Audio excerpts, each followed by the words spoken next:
Yo Legends, thank you buat kalian semua yang udah dapetin video ini. Buat kalian semua yang berpikir, ini video apa nih? Ini adalah masterclass dari gua buat kalian semua yang udah beli bicycle di official shop gua. Nah, jadi nanti setiap bulannya nih, gua selalu akan memproduksi video seperti ini. Tujuannya adalah supaya kalian semua bisa jadi magician yang lebih baik lagi. Dan cara buat dapetin masterclass ini di bulan berikutnya adalah dengan membeli kartu di official shop gua, baik itu di Tokopedia ataupun di Shopee gua. Ingat ya, ini hanya berlaku untuk kartu-kartu buatan Amerika. Jadi kartu lokal itu tidak berlaku, ya kan? So here's the thing.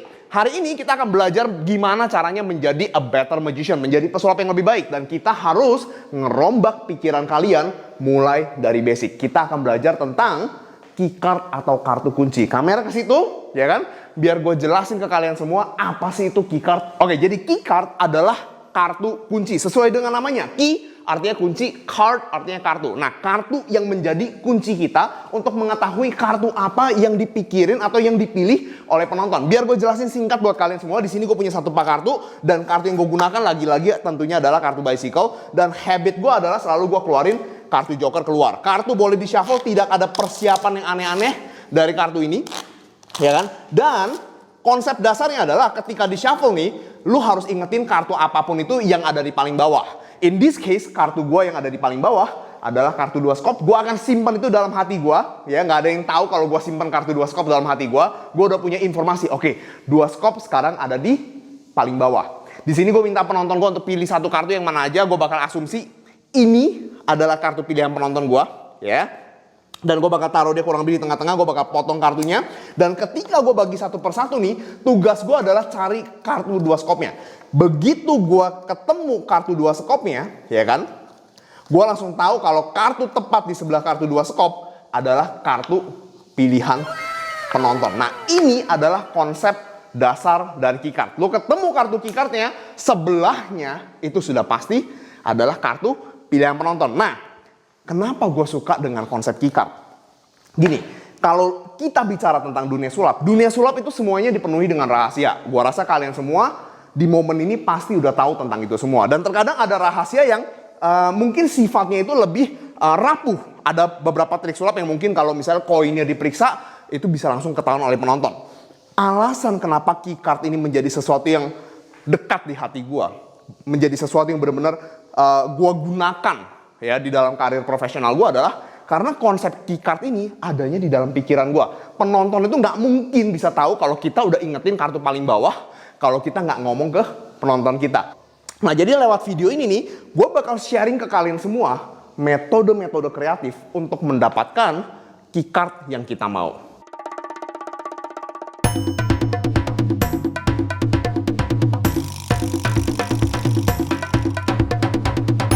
Nah, tadi kita semua udah belajar tentang posisi keycard di mana kartu kuncinya itu ada di paling bawah satu pak kartu. Bisa nggak keycard ditaruh di tempat lain? Of course bisa. Kalau kalian nonton video-video lama gue di YouTube, gue ada jelasin bagaimana keycard itu bisa ditaruh di tengah-tengah. Dan juga keycard itu sebenarnya dengan gampang bisa lo taruh di atas. Gue bakal kasih contoh kenapa keycard di atas bukan pilihan yang wajar. Ya, jadi gua kasih contoh seperti ini dulu ya. Kalau keycardnya di bawah, ya as hati jadi keycard kita. Kalau keycardnya di bawah dan gue minta penonton gue untuk pilih satu kartu yang mana aja, misalnya 4 skop, dan gue potong seperti ini. Naturalnya adalah begitu kita bagi satu persatu face up, ya, begitu kita ketemu keycardnya, ya kan as hati, kita langsung tahu tepat di sebelahnya, nextnya yang belum kebuka itu adalah kartu penonton, ya kan 4 skop. Ini adalah menurut gue metode yang lebih natural karena kita langsung build suspense. Sekarang kita balik konsepnya, kita ambil keycardnya, and then kita bayangin sekarang kartu as hatinya, keycardnya kita taruh di paling atas. Segala sesuatu berbalik di sini. Nah, jadi gini, as hati di atas sebagai keycard, ya. Satu kartu gue pilih keluar, right, 9 hati, dan gue akan potong kartunya, gue usahain nggak terlalu banyak potongnya, ya kan. Dan lihat nih ya, gue akan cari keycard gue. Begitu gue bagi satu persatu nih, dan begitu gue ketemu kartu as hatinya, ya kan. Oh, oke, gue udah ketemu kartu as hatinya nih. Tapi karena keycard gue di atas, gue tahu nih kartu sebelum as hati itu adalah kartu pilihan penonton gue. Sangat-sangat tidak wajar untuk ngeluarin kartu yang ada di sini. Paham gak maksud gue ya kan? Karena yang logikanya adalah kartu yang harusnya dibuka adalah kartu yang di sebelah sini. Tapi tentunya tidak menutup kemungkinan keycard itu bisa ada di paling atas ya kan. Sebenarnya kan lu bisa aja yang namanya nggak perlu bagi satu-satu. Lu sebenarnya juga bisa yang namanya lu spread di meja. Lu cari kartu as hatinya, and then lu tinggal keluarin kartu penonton. Bisa aja seperti itu. Tapi menurut gua, dan ini dari pengalaman gua, lebih aman dan lebih wajar kalau keycard itu ditaruh di paling bawah. Oke, jadi sekarang gue bakal ajarin ke kalian semua bagaimana caranya kita bisa mendapatkan informasi tentang keycard yang kita butuhkan. Cara paling basic, cara yang paling dasar adalah dengan lu intip aja kartu apa yang ada di paling bawah, ya kan? Ini biasanya terjadi ketika lu abis selesai shuffle kartunya, lu pura-pura beresin kartunya, and then lu tahu kartu apa yang ada di paling bawah karena lu barusan ngeliat kartunya di sini. In this case, 2 keriting. Tapi ada beberapa metode yang menurut gue cukup kreatif dan ini akan kita bahas sepanjang video ini. Salah satu metode yang pengen gue share ke kalian semua melibatkan sebuah gunting dan box kartunya. Kalau kalian perhatikan, kartu bicycle adalah kartu yang sudah dirancang dengan pemikiran yang cukup dalam. Nah, jadi gini nih. Kalau lu lihat nih ya, kartu lokal itu hanya kebuka sampai sini doang. Ini kartu lokal nih. Kartu bicycle ya itu kebuka sampai sini. Ini tujuannya untuk memfasilitasi kita dengan smooth handling. Nah, jadi gini contoh ya. Sorry, gua baru bilang smooth handling, masuknya nyangkut. Nah, jadi contoh kayak gini. Ketika lu masukin kartunya seperti ini ya, di atas ini ada yang namanya half moon cut. Ini tujuannya supaya jempol kita bisa masuk ke sini, 4 jari bisa taruh di bawah, and then lu tarik keluar kartunya mulus tanpa adanya gangguan. Ini yang lu bisa lakukan dan ini butuh waktu sedikit untuk prepare. Lu bisa gunting sedikit box kartunya. Ingat hati-hati jangan gunting terlalu dalam. Gunting sedikit lagi kartunya, box kartunya, right? And then gunting juga di sebelah sini, ya kan? And then buat lipatan baru, ya kan? Ini kepake banget buat kalian semua yang suka main dengan gaya impromptu, ya kan? Ini kartu bisa jadi gini, kamera mundur dikit, jadi gini, metode ini kepake banget untuk kalian jadikan sebagai habit, ya kan? Nah, jadi bayangin setiap kali kalian beli kartu, kalian selalu treatment boxnya dengan cara seperti tadi, lu gunting sedikit, ya kan? Nah, kalau kalian udah punya informasi seperti ini nih, begitu lu abis selesai main, mungkin malam main di Hard Rock Cafe atau main di cafe di mana gitu kan, selesai main, ya kan, kita biasanya masukin kartu ke dalam box kartu dan kita lupa. Bener, kita lupain kan besok kita ada show lagi, and then misalnya tiba-tiba tamu kalian bilang, kasih lihat 1 sulap dong, and then lu lupa persiapin sesuatu. Lu bisa dengan simple, ya kan, lu buka box kartunya, ya kan, and then karena tadi ada extra slit ya, ada extra sobekan di samping gini ya, lu bisa dengan gampang lu buka, and then lu langsung tahu informasi kartu paling bawah. In this case, kartunya itu adalah 9 keriting, and then lu keluarin kartunya just like that. Nah, dan metode berikut yang harus gue share ke kalian semua adalah metode yang seperti ini. 1 pak kartu, kita potong berkali-kali dan gue janji ke kalian semua kalau ini adalah potongan yang legit, yang fair banget, ya kan, tidak ada yang aneh-aneh. Dan dengan potongan seperti itu, gue langsung tahu kalau kartu paling bawah adalah kartu 9 ketupat. Bener gak 9 ketupat? There you go. Kita menggunakan sebuah alat yang namanya The Shiner, ya kan. Kamera kesini sebentar, biar gue kasih lihat ke kalian semua. Gue pakai koin Rp1.000 yang berfungsi sebagai pemantul gambar. Nah, jadi ini koinnya gue taruh di dalam jari gue seperti ini, ya kan. Dan ketika gue potong nih, ini potongannya bener-bener fair banget. Dan cara gue mendapatkan informasinya adalah, ini gue nggak tahu kamera bisa ngeliat atau enggak, gue tinggal taruh koinnya di posisi yang tepat, ya kan, dan gue langsung tahu kalau kartu paling bawah adalah kartu 8 hati. There you go, ya kan. Ini metode yang datang dari dunia gambling. Selamat mencoba.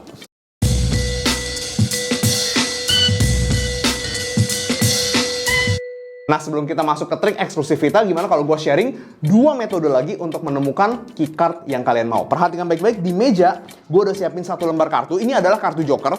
Kalau lu lihat ini kelihatannya normal banget, tapi di bagian punggungnya itu udah gua tandain. Nah, gua nggak tahu kalian bisa ngeliat atau enggak, tapi ya kan di bagian pojoknya ya itu udah gua seset dengan cutter sehingga tintanya itu agak hilang sedikit. Kita bandingkan kiri dan kanan dengan kartu yang tidak ditandain.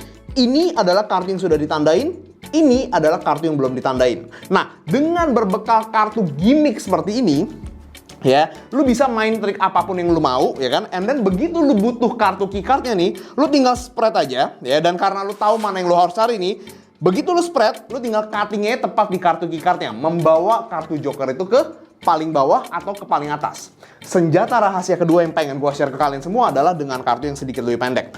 Perhatikan baik-baik, lagi-lagi joker yang gue bikin gimmick. Kartu joker ini nih udah gue potong sekitar 1 mili, ya. Gua nggak tahu kalian bisa ngeliat atau enggak, tapi kartu joker ini sedikit lebih pendek.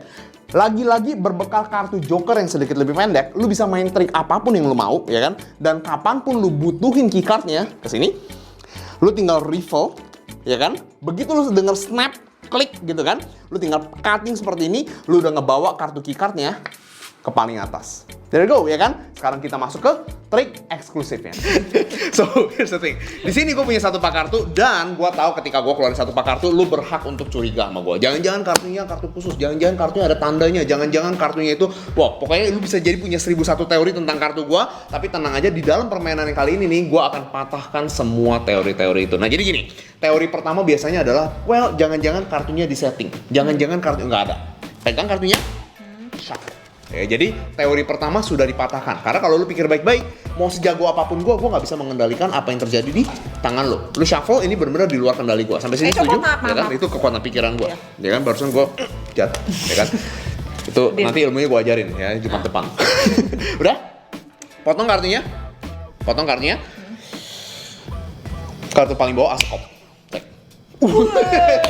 Kenapa bisa kayak gitu? Karena tadi waktu lu potong miring, gue ngeliat, ya kan? Jadi hati-hati jangan. Baru mau kaget.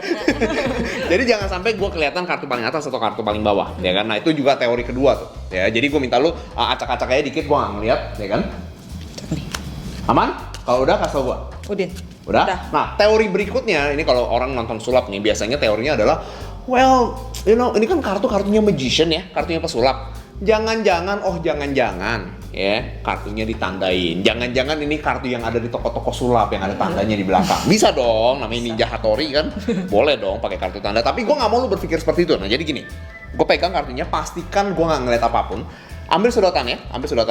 Gue minta lu kayak gini, dorong masuk sedotannya ke tengah-tengah, yes. Oke, nah ketika lu dorong nih, kamera ambil deketan, ini kan ada portion yang keluar sedikit nih, dia kan, dan dia lumayan tebel nih, ya. Gua nggak tahu kamera bisa lihat atau enggak, tapi dia lumayan tebel. Gua kasih lu contoh dulu. Ketika lu dorong kartunya keluar nih, ini kan tebel. Kalau ada tandanya di kartu, gue juga nggak mungkin bisa ngeliat, betul?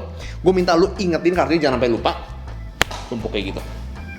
Paham? Ya, gua nggak ngeliat. Mana ini ya? Dorong. Oke. Keluarin kartunya. Udah? Kasih ke kamera. Tumpuk. Udah? Udah ya? Rapi-rapiin. Oke. Udah. Abis itu angkat kurang lebih separuh. Ini gua tumpuk. Fair gak? Fair. Ya kan? Lagi ya. Angkat kurang lebih separuh. Kayaknya nggak separuh deh. Fair? Udah. Fair ya. Lihat mata gua. Enggak, gua doang yang tarik nafas, gua nggak perlu, gua doang. Yang baca pikiran gua. Ya. Kadang-kadang dia suka ide sendiri ya kan. So, gua bakal bagi kartu satu persatu seperti ini, right?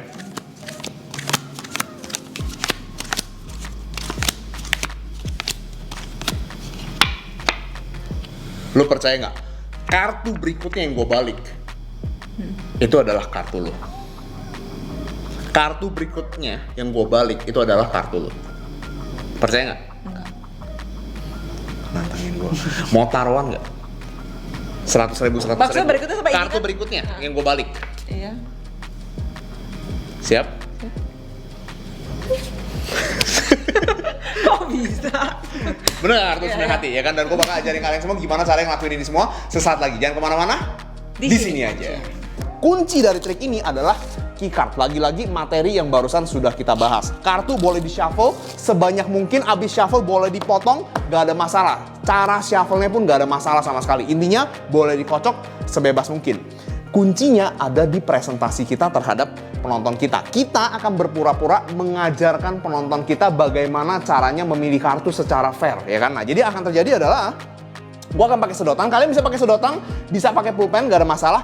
Kita akan berpura-pura untuk mengajarkan prosedur memilih kartunya. Lu bakal minta penonton lu untuk colok, ya kan, sedotannya kurang lebih di tengah-tengah seperti ini, ya. And then lu bakal minta penonton lu untuk ambil portion yang keluar, bagian yang keluar ini lu bakal minta dia ambil kartunya, and then lu minta dia untuk intip kartu apa yang ada di paling bawah, ya kan. Nah, begitu dia ngintip nih, begitu lu ngajarin nih, lu kasih lihat nih, ini kan kartunya 4 hati nih. Gue minta lu ingetin kartunya.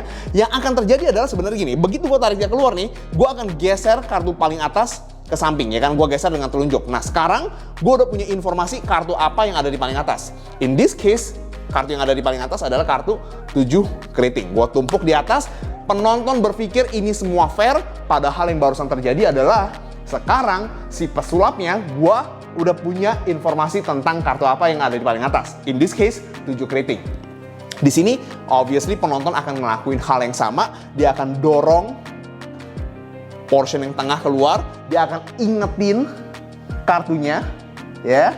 And then dia akan tumpuk tepat di atas kartu keycard kita. Nah, di sini nih, begitu lu beberin kartunya hadap ke atas, tugas lu adalah tinggal cari kartu 7 keritingnya dan lu otomatis tahu kartu apa yang dia pilih. There you go. Selamat mencoba. Nah, jadi itu aja konten dari gua hari ini. Kalau kalian pengen bisa dapetin video eksklusif seperti ini lagi di masa yang akan datang, jangan lupa beli bicycle di official shop gua, baik itu di Tokopedia maupun di Shopee. Ingat satu hal, be kind to one another. Nama gua Rinko Viceroy. Sampai jumpa di konten berikutnya. Bye-bye.